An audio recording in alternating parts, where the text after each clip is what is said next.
Life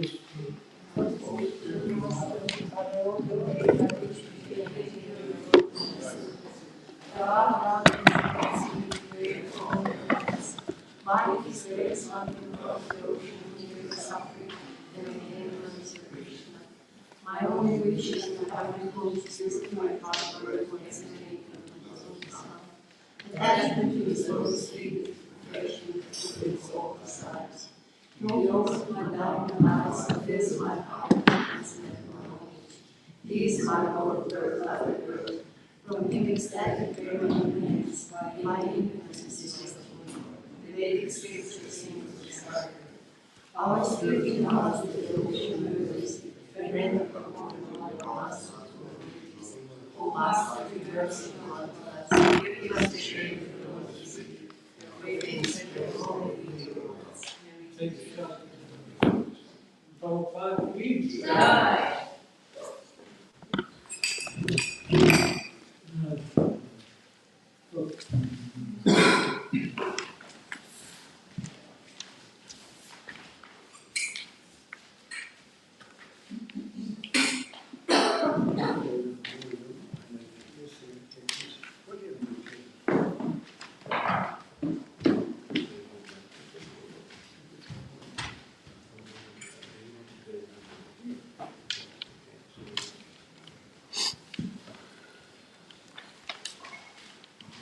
Is this table too high?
So,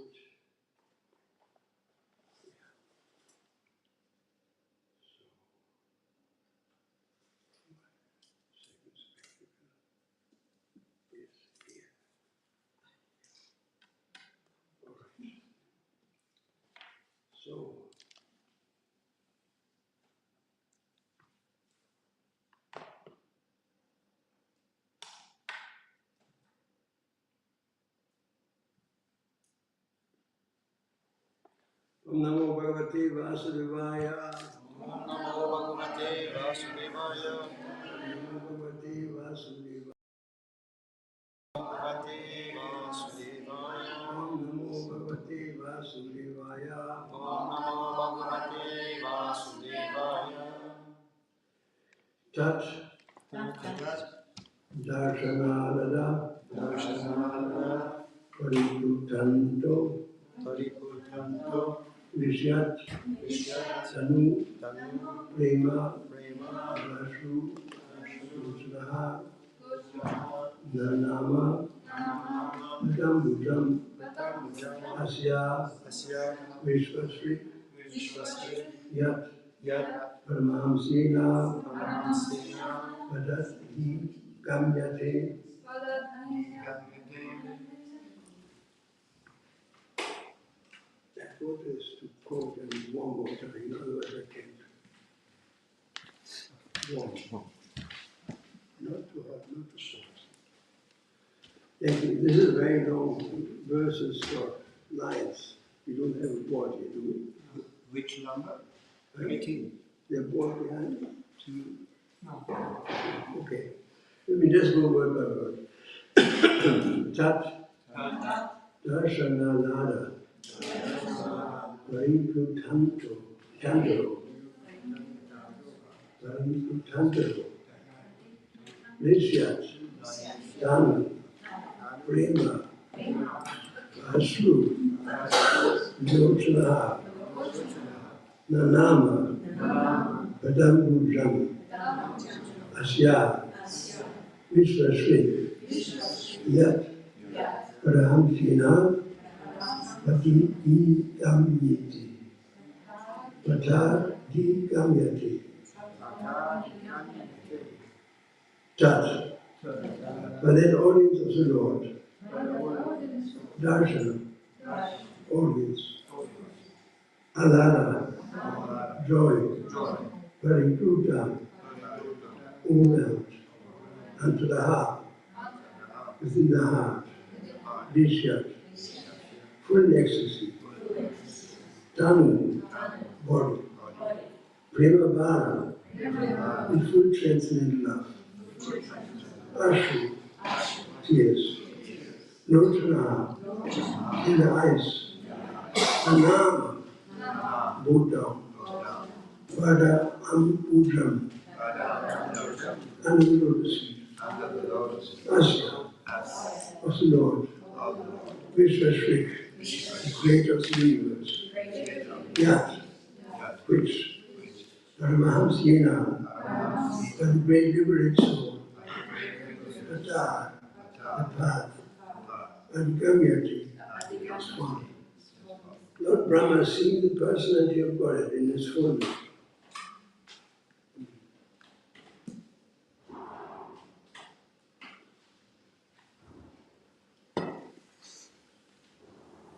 Was overwhelmed with joy was in his heart, and thus in full transcendent love and ecstasy, his eyes filled with tears of love. He just bowed down before the Lord. There's a way of the highest perfection of the living being, Brahmasa. The meaning of Srimad Bhagavatam is stated. And the great literature is meant, this great literature is meant for Brahmasas, the Srimad Bhagavatam. Paramoni Matsadanam, Satam. Srimad Bhagavatam is meant for persons completely free from malice. The conditioned life, the religious life begins from the top, namely bearing malice against the personality of God. The personality of God is an established fact in all revealed scriptures. In the Bhagavad Gita, the personal feature of the Supreme Lord is especially mentioned. So much so that the last portion of this great literature has emphatically stressed that one should surrender unto the personality of God to be saved from the miseries of life. Unfortunately, people with impious backgrounds do not believe in the personality of God, and anyone who can come. This malicious nature in the conditioned soul continues even up to the stage when the person wants to be one with the Lord. Thus, even the greatest compared philosophers speculating on becoming one with the Supreme Lord. One cannot become a Paramahamsa because of the malicious mind is there. Therefore, the Paramahamsa stage of life can be attained only by those who are fixed in the practice of Bhakti Yoga. The Bhakti Yoga begins the process firm conviction that simply by discharging the devotional service of the Lord in full transcendent love, he can be elevated to the highest perfection state of life. Brahmaji believed in this art of Bhakti Yoga. He believed in the instructions of the Lord to execute tapa, and he discharged the function with great penance, and thus achieved the greatest success of seeing the Vaikuntha Lokas, as the Lord by his personal experience. No one can reach the abode of the Lord by any mechanical means of the mind or machine.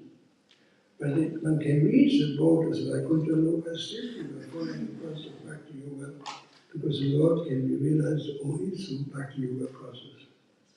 Lord Brahmaji was actually seated on his lotus seat, and from there, by executing the process of Bhakti Yoga in all seriously, he could see the Vaikuntha Lokas in all variegatedness as well as the Lord in person and his associates. Following in the footsteps of Lord Brahma, any person, even up to this day, can attain the same perfection by following the path of the Paramahamsas as recommended here. But Chaitanya also proved this method of self-realization for men in this age. One should first, with all conviction, believe in the personality of Godhead, and without making efforts to realize him by mental speculation, one should prefer to hear about him from the Bhagavatam and later the text of Srimad Bhagavatam. Should hear from Bhagavad Gita and later the text of Srimad Bhagavatam. One should hear such discourses from a person Bhagavatam, not from a professional man or from the karmic jnani or yogi. That is the secret of learning. It does not need to be the last order of life, he can remain in his present condition of life, but he must search out to associate with bona fide devotees of the Lord and hear from him the transcendental message of the Lord with faith and conviction. That is the path of the Paramahamsas recommended herein. Amongst various holy names of the Lord, he is also called Ajita, for one can never be conquered by anyone else. Yet he can be conquered by the Paramahamsa path as practically realized and shown by the great spiritual master Lord Brahma. Lord Brahma is personally recommended as Paramahamsa Panta, his own words as follows. Yani prayasam udapasya namante eva shivanti sanmukha ritam bhavadiya vatam stane sita suti gatam tanuvan manubir ye prayaso dita dito pyasi tais Trilokyam. Krishna. Lord Brahma said, O my Lord, the devotee abandons the path of empiric philosophy to speculation, aiming at the existence in the mercy of the Lord, in the existence of the Lord, and engages himself in hearing your glorious activities from a bona fide son or a saint, who lives an honest life in occupational engagement of a social life and conquer your sympathy and mercy, even though you are aditya unconquerable. This is the path of Paramahamsas, which was personally followed by Lord Brahma and later recommended by him for attaining perfect success in life.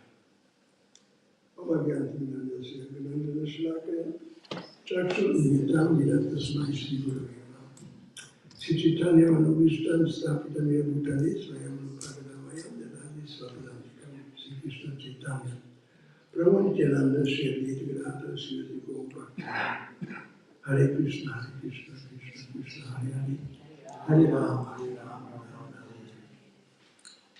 So, the essence actually is an interesting word because it means two things. Re, first part, re, legio, legare, legend. Re means again like we have a reunion here of proper disciples right now here in Sweden, Ray, again, Ray Union. So Ray means again, ligar means connect. So religion, if you take it literally, means to reconnect with God.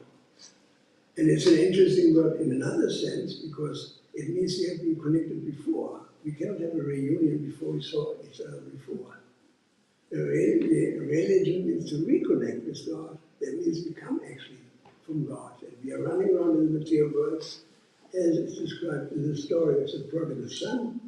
And even the Bible left the home of his father, was running around until he came to the point that he was so desperate that he had to eat from the trough of pigs.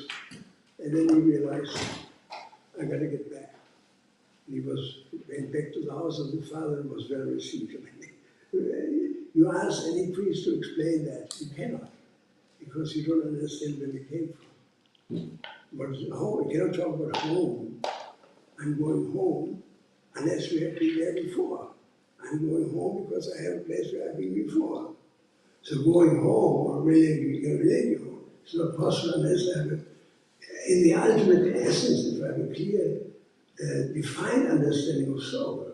Namely, there's a soul. There was a time that I didn't know if you used to said the soul.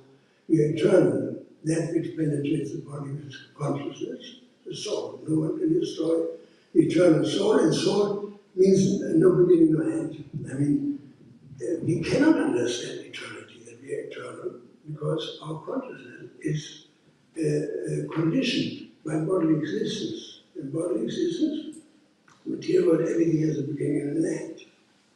And therefore we cannot possibly understand eternity which has no beginning, no end, because as long as we have bodily consciousness, the transcendental stage, it becomes feasible. We can very well understand eternity, but we cannot understand eternity in a conditioned state of life. And therefore, even if you take any Western religiosity, Christian religion or Muslim religion or Jewish religion, the soul is the beginning, it's the time of conception. Once you accept that concept, that there's no pre-existence of the soul, you cannot even explain why the innocent suffer. You can't. Why does a child suffer? If you sow, as you sow, you reap. What has he sown? That is to suffer as a child. So we can understand that yes, in this life I reap the seeds of past life as much as Christians, Muslims, or whatever believes that in our future life, I reap the seeds of this life. So once you say there's only one life, you cannot understand why the innocent suffer. You cannot explain. That's why people become atheists. Where's God in the time of horrible things that are committed in humanity since the beginning? Where's God in all that? I asked this question in my priest when I was 10 years old. He said, I can't answer this question. Because you screwed yourself up by accepting the paradigm that the soul is the beginning. Consequently, you cannot understand that the innocent are not innocent. I mean, nobody is innocent, not even a child. That's why we are suffering. You cannot suffer possibly if there is no reason for it. God is reasonable. Religion has to be reasonable. It's not reasonable. If there's only one life and God sees how the innocent are dying on a mass scale. Where's the justice here? Where's the just God in this? In this question. Krishna says, someone Sarvabhuteshu, I'm equal to everyone, I'm not partial. And he should be non-partial because that's what you would expect from God. And even Bhagavatam clearly accepts the responsibility for our suffering. In that sense that he said, under my, what's that, this verse, under my jurisdiction, living entity suffers according to Kamana Deva Nechana.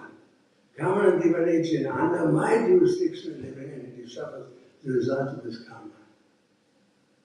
Therefore, we can understand that when a blade of grass moves the outward sanction only, you should understand this principle. If somebody suffers because when a blade of grass moves, otherwise you would explain it to your children.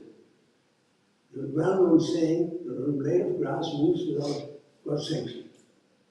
If you don't understand how we are so. Am I understandable? Is it audible? Loud enough? If you make a complaint, this is a problem. If I have to stick more to the microphone, for example. So it's a very simple thing. These simple sayings, that a blade of grass moves without God's sanction, or God's will grinds slowly but very precisely. You cannot understand it all unless you have a defined understanding of soul. And we say in German language, Selbsterkenntnis der erste Weg zum Besten. What would that mean? Well, it means what it means, namely to realize the self. Adatu Brahma Jignasa, the first step to realize the self, is the beginning of knowledge. Without understanding this first step, Adatu Brahma Jignasa, that I'm Brahman, you can have no knowledge. And that's an astounding fact. If you deep down enough in Western religiosity, there's a lack of knowledge. Of basic things, like who are we? It's interesting that if you think about it, in Chaitanya Charitamrita, the Sanatana Goswami, he asked two questions. One was, number one, why I'm suffering? Who am I? First question, because unless you understand who you are, there's no question to understand the answer to the second question. No question, you have to understand who you are, that's the first step. Then, why I'm suffering? You can answer that question. If you don't have solved this first problem, who am I? Whatever knowledge you achieve is based on the false foundation, namely on the foundation of the body, the underbody. And that is not realistic, it's not so true, and based on that you cannot have any knowledge. There's a practical example when Prabhupada talked to this theologian, Dr. Porsche in Germany, and that Prabhupada had this habit to ask people every single time when he talked to somebody, what's your philosophy? Every time. It's very first understand who this person is, and you know what you can do for him. Sometimes you see enthusiastic bhakta, he preaches to you, you speak to him in English for 10 minutes, and you then ask, did you understand? Hast du das verstanden? He said, I don't understand English. So what's the point of preaching to him in English? So we have to understand first who the person is. And he has to understand who he is. Right? Then we can actually talk about knowledge. So Prabhupada, when Porsche was in the room, this professor, Prabhupada asked him, what is your philosophy? And he said, well, of course, Jesus died for our sins, and nobody comes to the Father through me, and all these things that we have been heard since childhood from the Bible. Every Christian has heard that, you know. Prabhupada was not impressed. Prabhupada yawned. And so Professor Porsche asked Prabhupada, Swamiji, what is your opinion on this? There was a long pause. Prabhupada didn't say anything. We were all sitting there. We're going to say that, but he said, 2,000 years have passed, and still you don't understand Jesus. Professor Swamiji. He said, I have a learned person. I didn't say it. He didn't say that, but I'm not saying I'm a PhD 2 times. And why you say I don't understand Jesus? And Prabhupada said, because if you can understand Jesus if you understand Krishna. And if you understand Krishna, you understand Jesus. And if you say you love Jesus, you must also love Krishna, because Krishna is God. If you love God, you love Jesus automatically. And if you tell me, you point this finger, you tell me that you want to love Jesus and not Krishna, that means you have no knowledge. That's the point. It means you have no knowledge. And knowledge begins with Adatu Brahma Jignasa to understand this simple lesson. Who am I? So consequently, Sanatana Goswami answers this question first, who am I? Before he comes to the second question, why I'm suffering. So religion has to be reasonable. It is not reasonable at all. You know, to be, for example, a big scholar, a big physicist, big philosopher, and you go to church and you don't ask questions. When these people go to church, they leave their brain in the car park, practically speaking. They don't logically think through a simple thing like that. Why otherness and suffering? It's the number one question one should ask. And you will find out that he's not innocent. There's an answer to it. There's questions and there are answers. And people don't question. Since 2,000 years, whatever comes down from the public, people believe in. Instead of asking a reasonable question, Peter said, there was a girl during the tsunami about 4 years ago or something. And she called the Pope. The Pope was a German Pope, Benedict XVI. And he had a teleconference, some kind of a forerunner of a Zoom conference, where people from all over the world could actually talk to him. He had an audience. So among the people who asked questions, some were foolish, but this good lady had a girl, 7-year-old girl, asked this question, Holy Father, you know God, why are all my friends dead? This is a reasonable answer. And so what was his answer? He said, I asked the same question. And he was the answer. What was the question? Why are all my friends dead after the tsunami? Tsunami devoured all their friends.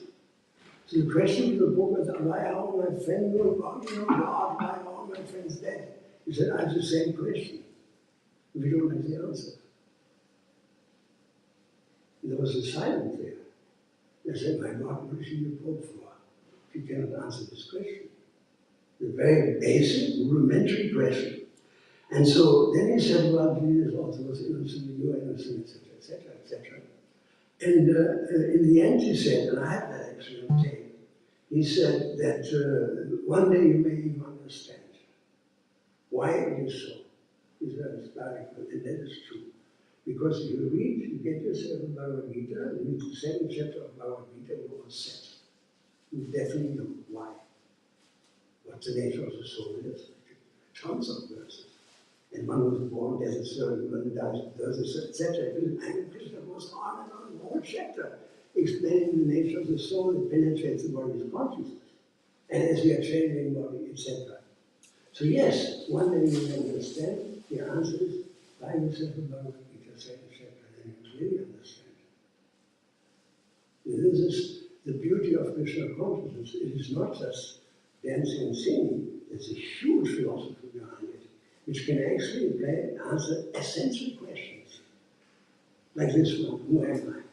That you have to have a defined understanding of soul. When you ask people, you pass on the street and you over the word soul. You can go all the way to the Pope. There is no clear answer. Consequently, there's no knowledge. There's some knowledge there. We have to say that. It's not that there's no knowledge. A deep understanding of the nature of the soul is missing. And if that's not anymore. So we have in our scriptures, it is explained here, if you read right now here, that Brahma was crying in love of God. Love of God is the essence of life. In fact, there is only one religion. So there's not many religions, there's only one religion, and that is to love God. That's the essence of religion. Prema mamatu, what is it? Prema kumpumatu maha. As it says in, what is it? Chaitanya Manjusa. The Chaitanya Manjusa commentary of Srimad Bhagavatam. That love of God is the essence of life. And it's interesting, even in biblical literature, one Pharisee came and asked Jesus, what is the essence of religion? And he gave interesting. He said, you have to know what he said. He who is served the Lord is one, not two. In Christianity, there's no two. There's God and Jesus, they're both God. It's from a, how do you say, a comparative religion point of view, it's polytheism. That's already polytheism, that there are two gods. So he who is served the Lord is one. So the rest is already speculation, outside of the teaching of the Acharya. Then he says, you should love your Lord with all your heart, with all your soul, with all your mind, with all your strength. That's bhakti. It's bhakti right there. But how to get there? That is the question. He didn't explain. Because that was no time to, it takes Lord Chaitanya to explain that. Lord Chaitanya was a game changer. He broke open the storehouse of love of God. What did that mean, practically speaking? That he gave the method how to love God to everyone, beginning with the chanting of the holy name. I mean, we should understand that the chanting of the holy name was not public knowledge. I one time asked Prabhupada this question. That when we translate Bhagavad Gita, there was Satyananda Swami, there was Guruvani Maharaj, at that time Vyas Prabhu, and himself. And there was a verse in it in Bhagavatam that confused me. In the Bhagavad Gita, I forgot the Sanskrit, 77 years, what do you expect? So there's this verse that one who chants the holy name of God has taken baths in all the holy rivers and visits all the holy places of pilgrimage. The logical question is, did I go to all the holy places? I asked Prabhupada, straight in the face, doesn't mean so Prabhupada, that I don't want to go. I took baths in all the holy rivers of India and visited all the holy places of India. I said, Prabhupada, in other words, according to the verse, was I living in India in the life before and did all this tapasya? And Prabhupada said, well, he said, he smiled, he said, it may be so. I mean, he was kind of generous. He said, it may be so. But what you really have to understand is that I created a good fortune. Now, this is I thought a long time ago of this answer. What is actually the purpose of that answer? It's very simple. The holy name was a secret. When Yamunacharya heard from his guru, the secret mantra that saves everyone, he went on the rooftop and told everyone his guru was very angry. Why do this? It's a secret mantra. So it was secret. And how do we get there? Before Lord Chaitanya is indeed by performing large amount of austerities like bathing all the holy rivers in the end, visiting on the place of pilgrimage. That was valid. But Lord Chaitanya is a game changer. From that day on, the holy name is there for everybody. Publicly distributed. He was the first person who publicly distributed the holy name that came from the spiritual world and is, as we know from Shastra, what is it? Kali Kali Nama Rupa Krishna Avatar. It's the Lord gives the sense in the form of the holy name, which is actual Kali. So Lord Chaitanya, he did that. Public knowledge. But then he distributed all over India. And then, but it took Prabhupada to carry this all over the world to absolutely reach you and me. So therefore he created all the fortune. There you have the, if you think it's an answer of Prabhupada's true like that. He created all the fortune. Because without Prabhupada, none of us would sit here in the temple. As simple as that. Isn't that true? It's Prabhupada. He is actually the servant that was predicted by Lord Chandrasekhar. What was this? Seva Bhakta, Seva, no, Senapati Bhakta. That's what it is, right? Senapati. He was the person who would distribute the holy name all over the world. It was Bhakta. So therefore, by the good fortune of Srila Prabhupada, we can go a step ahead in exploring this path, how to go to the point of God that Brahman is reached. And so there's an instruction of the principle in biblical literature, you should not be always all your heart, all your soul. That's true. But how to do that? It was not the time to explain that. It's needed Lord Chaitanya to explain that. You know, I mean, I wonder about it. Give you another example. That why would Krishna tell Shiva in the presence of Parvati that he should descend in the material world as Shankara, Jaya, and distribute Mayavad? Why would Krishna do that? It's an interesting question. I thought about it a long time. I couldn't give an answer. Then I heard that Prabhupada said at one stage, the philosophy of Shankaracharya is very important. Because why? It is covered, it is protecting the purity of devotional service. In other words, it's a snare. If you get my modern philosophy is a snare. Prabhupada said that many times. I couldn't understand what that means. It is a snare. It is protecting the devotional service of God from people who are still in this type of desire that they want to be one with God. Let's give a graphical description. Say we go to Pearly Gate, the gate for heaven, and St. Peter is there, and we knock at the door. And he says, so what do you want? I said, I want to go to heaven. I said, what do you like to best? I want to be one with God. Oh yes, very good. There's a religion for that. Go right there. Another one knocks at the door. St. Peter comes out. What do you want? He said, I heard in heaven there's sex, that I can draw 97 virgins, as in one of the world's religions. If you die for Allah and jihad. So he said, yes, there's a religion. Go down there. Then somebody says, I want to go to, knocks at the door, St. Peter comes out. He said, what do you want? He said, I want to go to heaven. What would you like to do? Well, I like actually to eat meat. He said, very good, there's a religion for that. We go to meat-eating religion. So all these religions that we have in this world are actually purposeful, created by Krishna. So that they're traps. That if you have the least desire, including the desire to become one with God, there's a religion for it. They're traps. There's a trap for it. Like a king, he surrounds his kingdom, his palace with traps. Movie traps, or movie traps. These are traps. They're created by God himself. Now the blade of grass moves without distraction, so obviously he's important. And so he inspires everybody to start this religion. That it is not possible without being inspired with the super soul. Whatever I know, from me comes knowledge, remembrance, and forgetfulness. Krishna clearly says in Bhagavad Gita. So all these religiosities have a place. They are not perfect in that sense that there's a lack of knowledge. A blind uncle is better than no uncle. Because even if the uncle is blind, he can mind the shop, for example. He can hear. So any type of religiosity is still useful.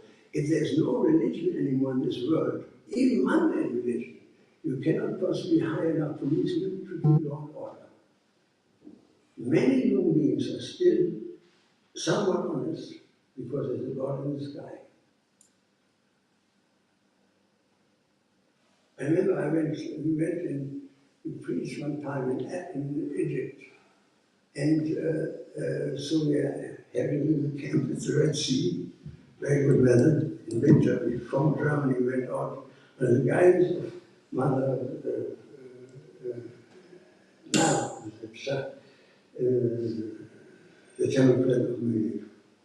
Mother, Temple President of Munich.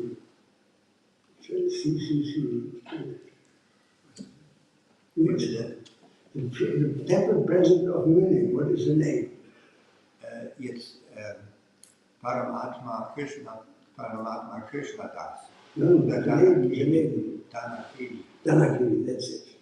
Thank you, Danakiri. So we went out there, and I had to buy subsidy. And so naturally get rid of. And then the rest of us etc. So I learned one sentence, and that is Allah Shukru, that Allah sees everything. So when he made me have a bill, I would say to him, Allah Shukru, Allah sees everything. And then say, oh, sorry, and he adjusted the bill. Why is that? Because he's God-fearing. Muslims are very God-fearing people. He fears God, he has a reaction.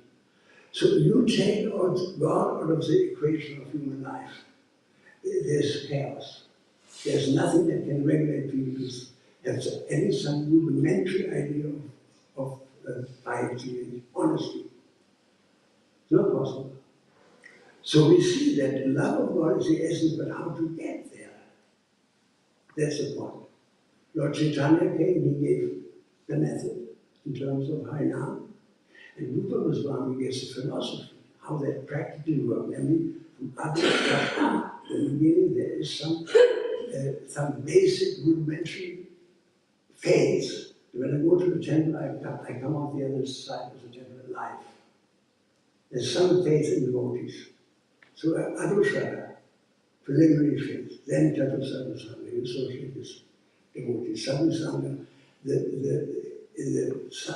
Sangha is the most important principle to change one's condition from one condition to another. Prabhupada gives the example of iron. If you put iron into the fire, it can automatically red hot. The iron doesn't have to do anything. It just has to stay fire. By association, we know, or we're living here in Sweden in winter, but why are you freezing? Because you associate with cold air. By association. By association, we are sweating in the sun. We are freezing in the winter. By association with good people, we understand good things. By association with bad people, we become accordingly. That it's this day today. That tell me, wir sagen, mit wem du umgehst, und ich sage dir, wer du bist, right? It's all about association. If you associate with low-class people, you become low-class. If you associate with drunkards, you become a drunkard. You know, if you associate with hippie, you become a hippie, even if you have no intention. I mean, I remember when I was a student in Paris, and I used to go there in my free time to sing with my guitar. And so I didn't like hippies especially, you know, they were dirty, I was clean. They wouldn't run around like this with long hair. And so one day I made a break in the suit and said at the same on a bench, there was a hippie coming.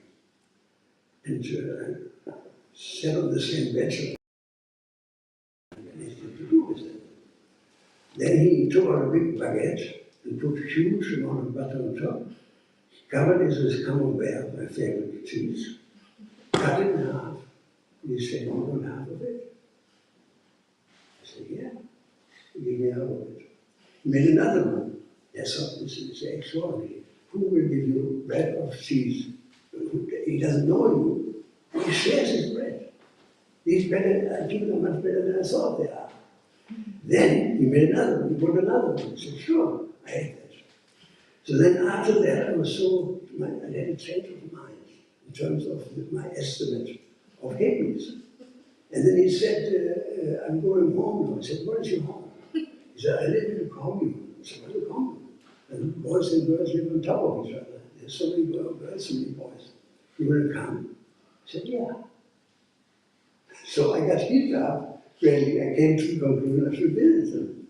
So I came to this house. It was a hippie house. And there was some smell in the air. And I said, "What is that?" He said, "That's hashish. You want to try it?" I said, "Yeah." That was the beginning of my journey. It took me a long time to come to Krishna consciousness, all by the power of association. I got completely U-turned. I was studying, trying to get my degrees, and from there I went completely in the opposite direction. It took the Prabhupada, Upanishad, to have me take another U-turn to continue where I was when I was 18 years old. It took how many years? It took me 70 years to get back on track. By the power of association, I got deviated. By the power of the Bank of Srila Prabhupada, Upanishad, Prabhupada completely deviated me into the right direction, into the direction of Krishna. So association is the most important ingredient. That's what Prabhupada stressed to eat prasadam, distribute prasadam to people. By associating with prasadam, they become purified. By hearing, they become purified. By seeing the deity, they become purified. By dancing in kirtan, they become purified. All this is based on this principle of associating with. What are we associating with? That is a question we have to ask ourselves. You know, is this really true? Is this really in terms of what Krishna wants, or what Srila Prabhupada wants, what we are doing? And even in Krishna consciousness, there are many opinions sometimes, this opinion, that opinion. But all opinions are irrelevant, because you don't come to truth by opinion. You come to truth by Guru, Shastra, Sadhu. This is actually truth. Everything outside is opinion. basically speaking, mental speculation. People don't know what it is, something, and they start speculating. Just like, say there's a point in the sky moving. The first person said, this is a bird. Somebody said, no, this is a kite. Somebody said, no, this is an airplane. Somebody said, no, that's Batman. So there are different opinions coming out of the fact that people establish themselves as authority, although they have no knowledge. Speculation. You know? So mental speculation is a very serious matter in spiritual life. That's why Shastra Vidya Vajhati Kamakarata, one who does not follow Shastra, and bases his life of speculation, karma karata. Na sasi dima bhagavati, will never achieve perfection, na subham, no happiness, na paramati, nor can you achieve this. Prabhupada was very clear about that. He didn't care for opinion. The world is full of opinions. If you follow the opinions of the world, you lose your spirituality. It's suicide. Our life is in Guru Shastra. That's what our life is. And following mental speculation, take even the Bible, the Christian Bible. Whatever I can see of Jesus, I studied that, that's truth. But then somebody comes, in the first generation, somebody comes and reforms these instructions into, according to public taste. The idea that Jesus died for our sins, he never said that. The idea that we, by the suffering of Jesus, we are saved by the cross. There's no truth in it. We are suffering, we are becoming free from Krishna, from the sinful activity. If we follow this Sarva Dhamma Krishna, I give up all mental, speculative, religious constructs, philosophical constructs, or theological constructs, and just surrender to me. That is actually the path. So if there's any kind of speculation, even in our society, will never reach. They will be insignificant. There's no even use to argue about it. It will be gone in no time. It can't stand. Krishna, so is Maya Ananda.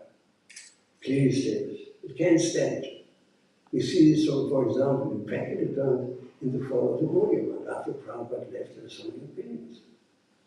And Prabhupada didn't even take sides of opinion, because Lord Chaitanya said one shouldn't take sides. He just went outside and started the Hare Krishna movement. He sets the example. So, if you see that in terms of Christianity, Jesus spoke the truth from whatever I understood. But then people started reforming his religiosity into something else.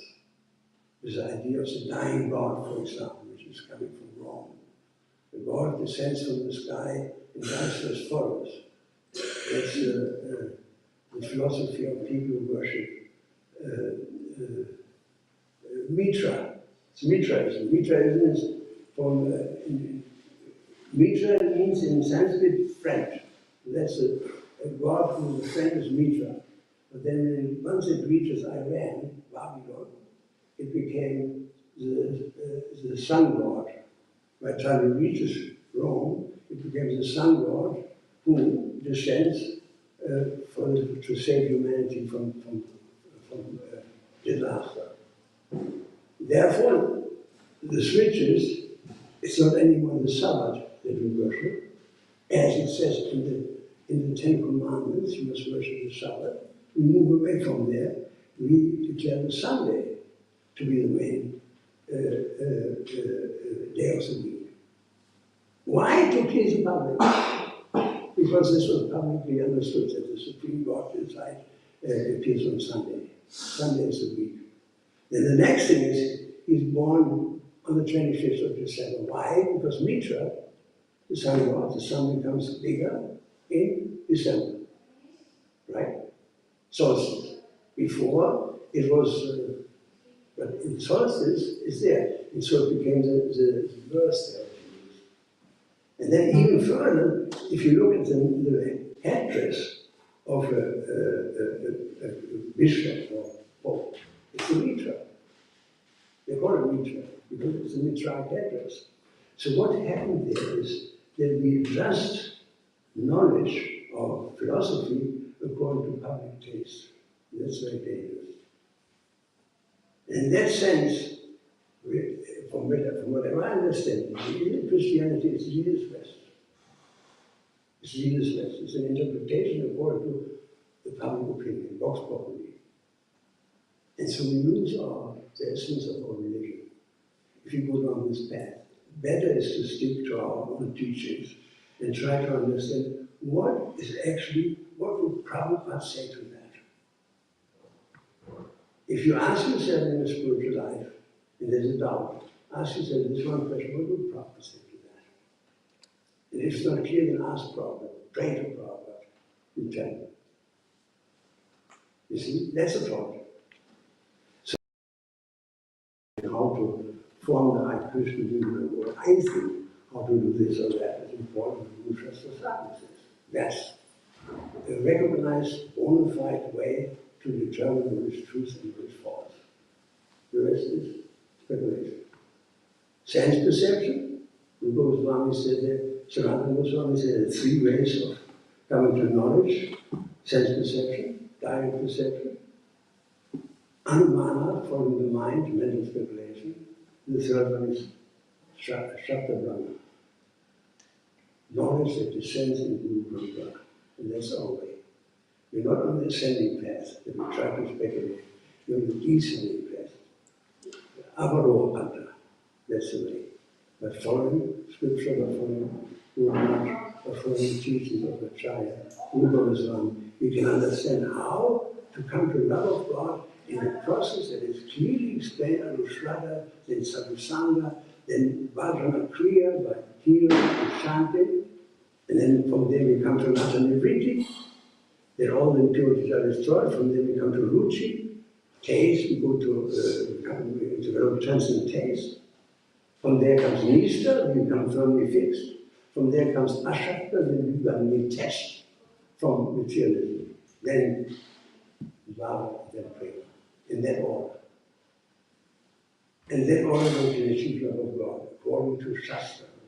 Srila Rupa Goswami explains in his Bhakti Samhita. There's a systematic way how to come from an ordinary, ignorant person who wants to find God all the way to Prema. Scientifically explained, because it's a philosophy, Krishna consciousness. So this could not be preached 2,000 years ago because it takes Lord Chaitanya. He brings, after all religiosity, whatever may be preached, he brings it to a complete different level, namely love of God. Beginning with a Hare Krishna mantra, and followed up by solid knowledge how to go step for step from Shraddha, preliminary phase, all the way to Prema, to Bhakti Santaksa Deviation. His eyes anointed with love, one can understand Krishna. That's all it is to hear. Exactly hear what Lord Brahma is experiencing Christ in love. And understands Krishna. Because only by undivided devotion can I be understood as I am standing before you. No other process. That's religion. In the true sense, you reconnect with God through this process of bhakti, leaving all other conceptions aside. Because they don't bring you to this point of pure devotional service. Only by pure devotional service can I be understood as I am standing before you. So I think I have to close now, it's 9 o'clock. Do you have any questions? Yeah. Like you said, Krishna is one. Yeah, true. Krishna is one, you said. Krishna is one, so it would be monistic. It's just one. But you always say Radha Krishna. It's not pure monistic. Because we always say Radha Krishna. Lord Chaitanya also. It's Radha Krishna. Yeah, if you love Krishna, love of Krishna entails love of Radha as well, because Krishna appears in these 2 forms, Radha and Krishna, It appears, it's understood.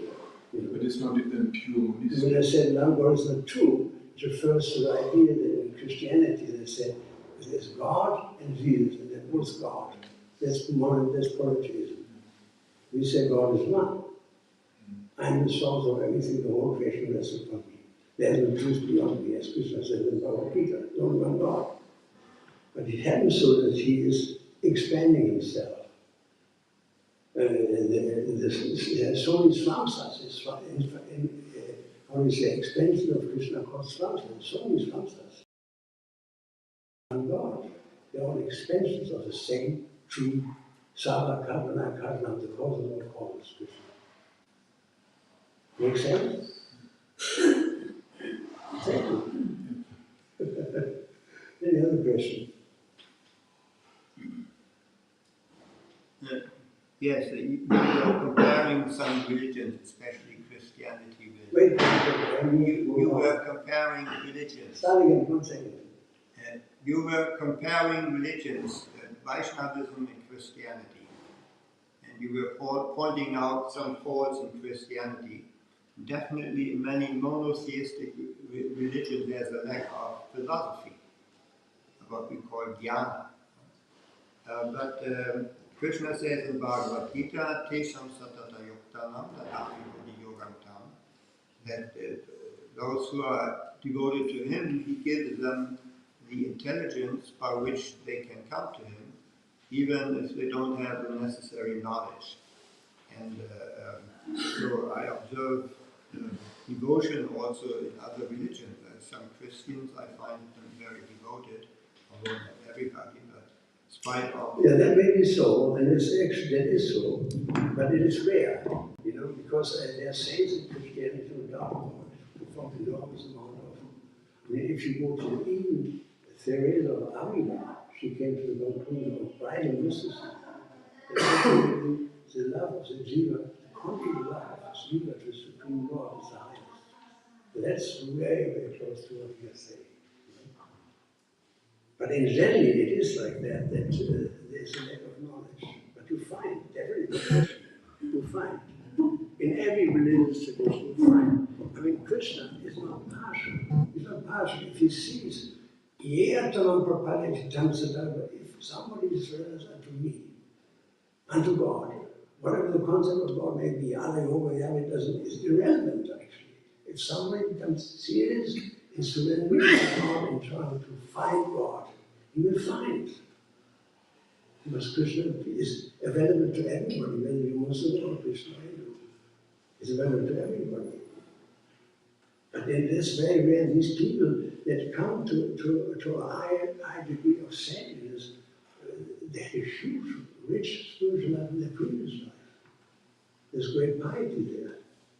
Otherwise, all is possible. So we don't denounce everybody. Everyone has his place. Just like in different grades of school. Because we don't say, get rid of primary school. Primary school is bad. We don't say that. But primary school is not the ultimate. It's secondary school, high school, university, etc. And then you get your degrees.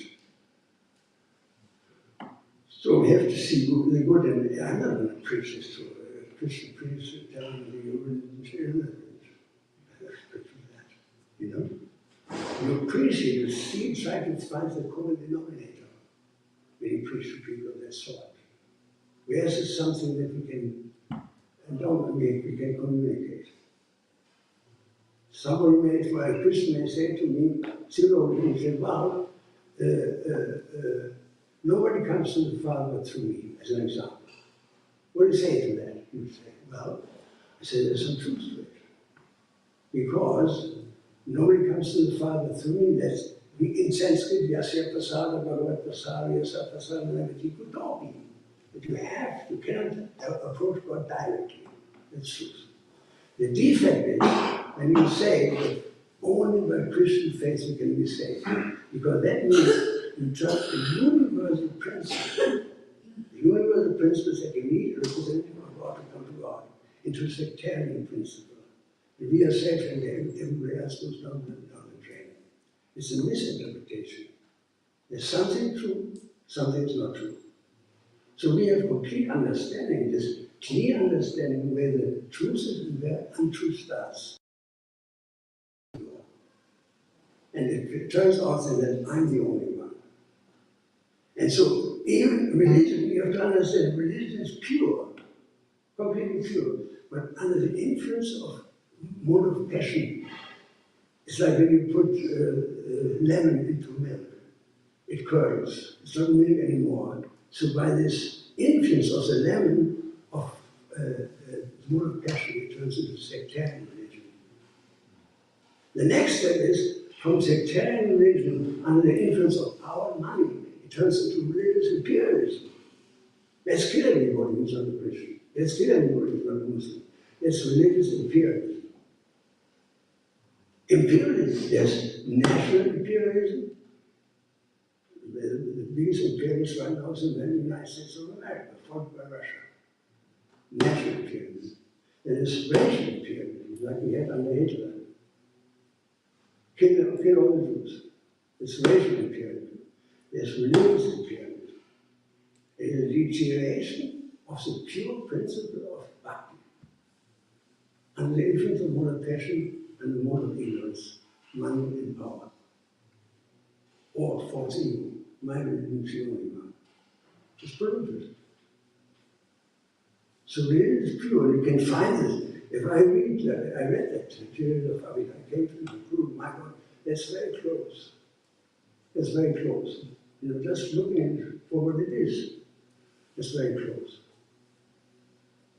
Some of the Christian mystics, they perform enormous amount of hours. They live on this island there, and there's Saint Ninian is an island. He lived in a cave.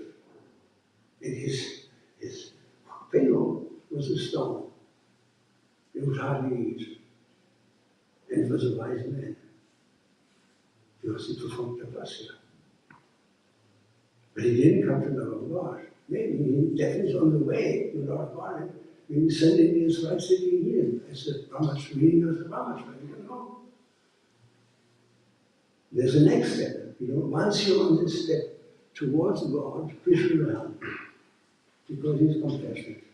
Station will come, but out of compassion, right really in the heart. Enlighten the burning lamp of knowledge, enlighten them from ignorance. So in that sense, any type of religion is good. But not very good. That's the point. It's good, but not very good. Prabhupada always, Brahmana said to Prabhupada, Srila Prabhupada, they eat too much prasad. And Prabhupada said, the same principle I learned actually from Prabhupada. He said, that's good, but not very good. So there's some good there, but not very good. There's more. You know, that Krishna will tell you is God. But there's some truth in it, in that sense that, what is it? Sakshatari Tunamasa Shastra. The Lord, spiritual master, representative of God, should be worshipped because he is servant of God. He's not God. Bhagavan is a servant of God. He should be worshipped as good as God. And that is precisely why Christianity is playing on since 2,000 years. Because there are some principles there that are very strong Guru Nishtha. Very strong Guru Nishtha that has carried them through the ages. You got this point? It's very strong faith in Jesus as a Guru. So there's always some truth there. If you, any comparison, you compare something with something to a certain degree. I mean, you can take a simple example, a dog's hut and a king's palace. There's some similarity. Both have four walls, both have a roof on top. But that's where the similarity ends. One is a dog's hut, the other is a king's palace. So there's some similarity there and some difference. And so we have to have discretion in what's not here. What is actually Sanatana Dharma and what is concoction. Yeah, but definitely the Christian church has more buildings than we do, you know. What? The Christian church has more buildings than we do. By logic. More buildings. Häuser. Buildings. Churches, cathedrals, you know. More organized. More cathedrals than we do in the West. And they also look better than our temples. I don't understand what the point is. Dog's hut and king's palace. Huh? We live comparatively in dogs' huts, and they live in king's palaces. But even if you look at that, you say there's so many churches, so many churches, but they're empty. They're empty. Empty. Not They're everywhere. empty. Not everywhere. Huh? Not everywhere. Yes, see, therefore you have to discriminate. They're not always empty. You know?